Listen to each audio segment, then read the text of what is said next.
Ben d'abord, j'ai priorisé des suivis individuels. Donc, c'est sûr que là, c'était pas possible pour moi de suivre tous mes élèves de manière individuelle. C'est pour ça qu'on a vraiment ciblé certains élèves.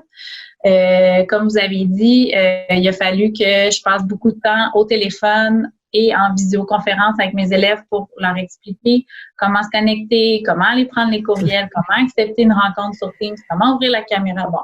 Puis quand j'ai vu que tout le monde commençait à être à l'aise, là, j'ai introduit des petits sous-groupes de travail. Par exemple, en mathématiques, je trouvais que ça se faisait bien, là, un petit groupe de 4 élèves. Puis, j'ai aussi participé à des rencontres avec des groupes classes, par exemple, pour soutenir l'enseignante. J'ai une collègue qui enseigne dans une classe combinée de 5e, 6e année.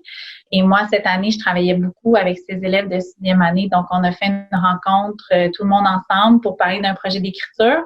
Puis ensuite, on s'est partagé la classe en deux. Donc, elle s'occupait des 5e, moi des 6e. Et là, j'ai accompagné les 6e années pour le projet dans les semaines qui ont suivi.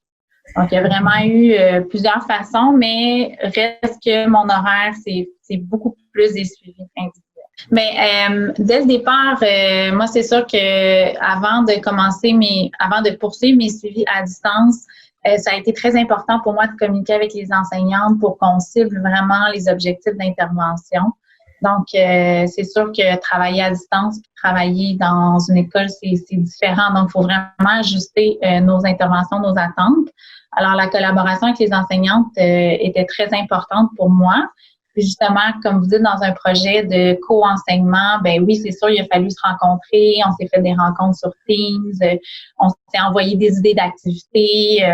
On a les cellulaires aussi, on texte. Là, à un moment donné, il n'y avait plus vraiment de jour, de soir, de fin de semaine. C'était un peu tout, n'importe quand. On a un petit moment, on regarde, puis on s'échange ça.